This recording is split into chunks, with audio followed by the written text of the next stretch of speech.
তো বন্ধুরা দেখো, আমাদের শিলিগুড়িতে এক্সপো মেলা এসেছে, তো ওখানেই আমি এখন যাচ্ছি। দেখো তোমরা আমার সঙ্গে। মেলাটা আমার বাড়ির পাশে ছিল বলেই আমি হেঁটে হেঁটে যাচ্ছিলাম। ওয়াইএমএ গ্রাউন্ডে এসেছিল মেলাটা। এসেছিল 10 ডিসেম্বর আর চলেছিল 14 ডিসেম্বর অবধি। অনেক আগেই আমি ব্লগটা দিতে চেয়েছিলাম, কিন্তু কিছু কারণবশত আমি দিয়ে উঠতে পারিনি।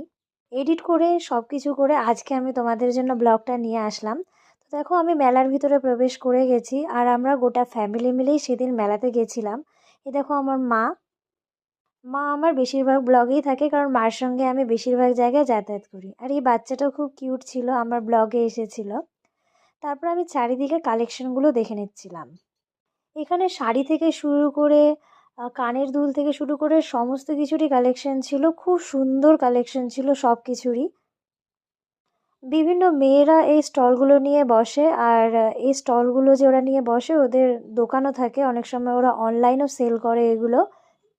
এই মেলাগুলোর মাধ্যমে এদের প্রচার হয় আর খুব সুন্দর সুন্দর কালেকশন এদের কাছ থেকে পাওয়া যায়, যেটা হয়তো নর্মাল দোকানে পাওয়া যায় না, সেটা এদের কাছ থেকে পাওয়া যায়। এই যে আমার ভাস্তি, আমি আর আমার ভাস্তি মিলে মেলাটায় ঘুরছিলাম।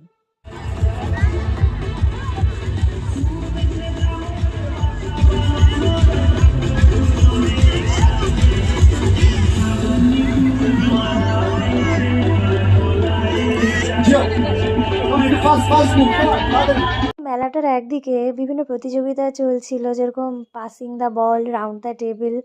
ওগুলো দেখার পর কিছুক্ষণ আমি বিভিন্ন কালেকশনগুলো আবার দেখতে আসি। তো এই কানেদুলগুলো ভীষণ সুন্দর ছিল বলে আমি এগুলো দেখতে আসলাম। আর আমি আলাদা কালেকশনগুলো ঘুরে ঘুরে দেখছিলাম, সব কিছুই খুব সুন্দর ছিল। মেলাটা ওয়াইএমএ মাঠেই এসেছিলো, এরপরেও হয়তো ওয়াইএমএ মাঠে আসবে। তোমরা অবশ্যই ভিজিট করো, খুব সুন্দর কালেকশন। আর তোমাদের ভালো লাগলে অবশ্যই এখান থেকে জিনিস কিনো। আর আমার ভিডিওটা ভালো লাগলে লাইক করো, শেয়ার করো, কমেন্ট করো।